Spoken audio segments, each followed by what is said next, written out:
Chandapur chemical factory పేలుడు ఘటనపై దర్యాప్తు కొనసాగుతోంది అన్నారు సంగారెడ్డి జిల్లా ఎస్పీ రూపేష్. రియాక్టర్ టెంపరేచర్ పెరిగిపోవడంతోనే ప్రమాదం జరిగిందని అంటున్నారు. ప్రమాదంలో కంపెనీ డైరెక్టర్ తో పాటు 6 మృతి చెందారని తెలిపారు. సంగారెడ్డి జిల్లాలో అనేక పరిశ్రమలున్నాయని అన్ని కంపెనీల యజమానులకు గతంలోనే కౌన్సిలింగ్ ఇచ్చామన్నారు ఎస్పీ రూపేష్. మరింత సమాచారం మా ప్రతినిధి జ్యోతి అందిస్తారు. సంగారెడ్డి జిల్లా చందాపూర్లో ఏదైతే రియాక్టర్ పేలుడు దాటికి 6 మంది చనిపోయారు. అయితే ప్రస్తుతం కేసు నమోదు చేసుకున్నటువంటి సంగారెడ్డి జిల్లా పోలీసులు దర్యాప్తు చేస్తూ ఉన్నారు. ఇదే అంశంపై మనతో మాట్లాడేందుకు జిల్లా ఎస్పీ ఉన్నారు, రూపేష్. ఒకసారి మాట్లాడదాం. సార్ చెప్పండి, ఇప్పటి వరకు 6 మంది చనిపోయినట్లుగా చెప్తూ ఉన్నారు. ఎవరి మీద కేసు నమోదు చేస్తున్నారు? అసలు ఈ ఇన్సిడెంట్ ఏ విధంగా జరిగింది? మీకు ఎప్పుడు కంప్లైంట్ వచ్చింది?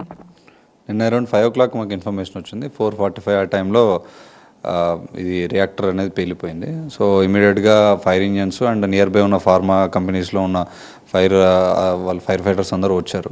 పోలీస్ కూడా, మేము కూడా అక్కడే ఉండే చేరుకున్నాము. So rescue operations were hour primary duty that time. So అందరినీ రెస్క్యూ చేసి తీసాము. సో నిన్నటి నుండి ఇప్పటి వరకు మొత్తం 6 members చనిపోవడం జరిగింది.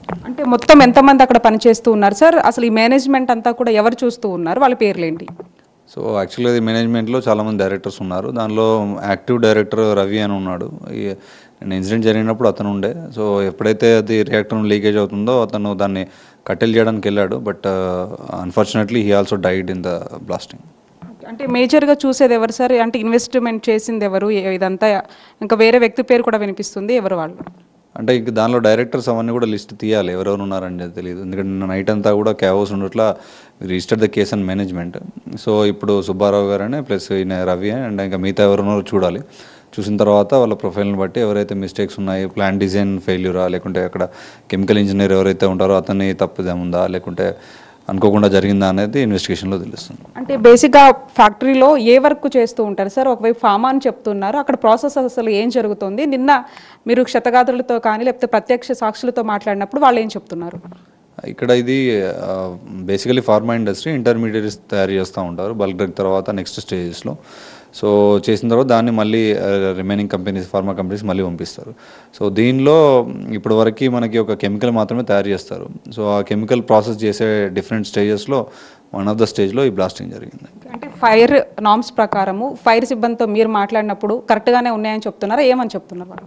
బేసికల్లీ ఇది ఫైర్ కాదండి. ఎందుకంటే నిన్న అక్కడంతా కూడా మేము ఇన్స్పెక్షన్ చేసిన తర్వాత ఫైర్ అంటే అది జరుగుతూ ఉంటే వీ కెన్ ఫైర్ ఎక్స్టింగ్విషర్స్ అవన్నీ పెట్టి ఆర్పొచ్చు. It's a blast, clear cut.